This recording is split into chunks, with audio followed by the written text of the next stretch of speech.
Ladies and gentlemen, you have to excuse the orientation of the phone. I forgot the camera stand, and model kits are holding up the phone, so we are going to go with it. I like to show my dirty laundry up here in the attic of the Ark, the very messy boat section, and the 32nd scale planes are kind of invading in. And again, when this thing shifted, it shifted back, and this was all over. I had to push it back in, Anyway, got to restack a lot of boats and all that good stuff. But not really a shed update, but, kind of my trying to be up here, trying to find, what to build next. I showed you all the 1963 Fury that shot off the Enterprise aircraft carrier. I was trying to... The thing that's holding me up is finding the decals for it. I can find them in a smaller scale, but I need them in 24/25, which if you could get it a little bit bigger, like 48 scale, you might be able to make it work. And I might be able to print it off, but I've been trying to figure out how I want to do it if everything comes together, because everything's got to click when it's time to build a kit. But anyway, I'm up here trying to clean everything, and Tacom came out with the Yamato Turret, and I bought that immediately when it came out because I wanted to make the Space Cruiser Yamato Turret. I thought that would be the coolest thing.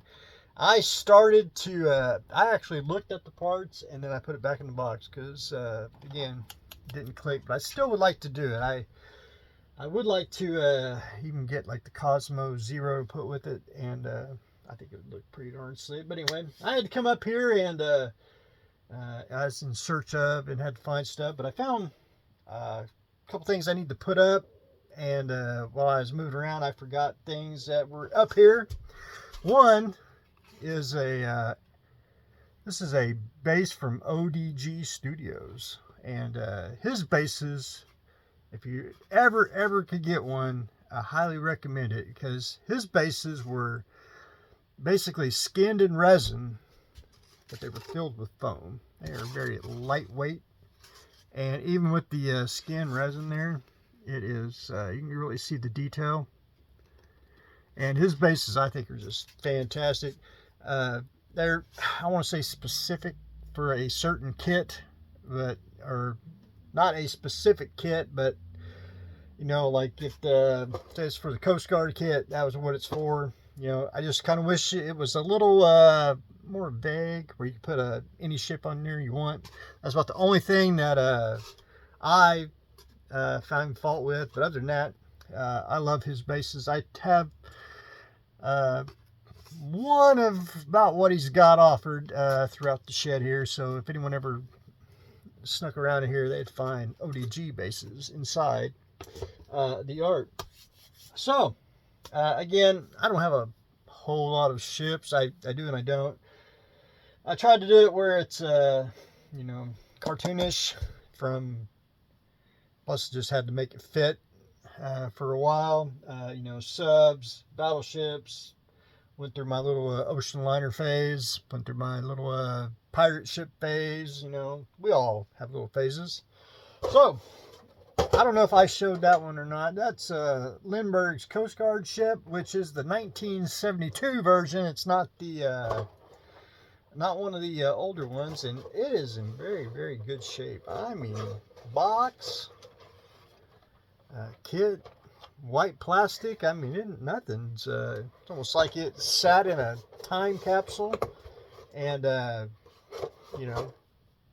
here it is inside the Ark. But anyway, something you just don't see, and not a whole lot anyway, especially in the, and again, I like to have the old, I guess 60 boxes that came out, so I have two, which is the way we like to work here, inside the Ark. And last but not least, and again, I got a lot of stuff here. I got a bunch of NASCAR kits, which needs to go in the car section, but running out of space, running out of time. But anyway, I wanted to show this. This, again, I got it at the same place that I got these, like a time capsule. This is the USS Constitution, with the 1956 box. And I mean, it is in really, really good shape. I mean, it's almost no box wear. I mean, it's just absolutely. And one thing I do, I used to not like it. I preferred boxes that way. But the more I guess I'm getting older, I like them straight up and down. I think it's unique that way. My personal opinion. I guess because you don't see them often vertical, and you do horizontal, and I just think it's easy. But kit, really great shape.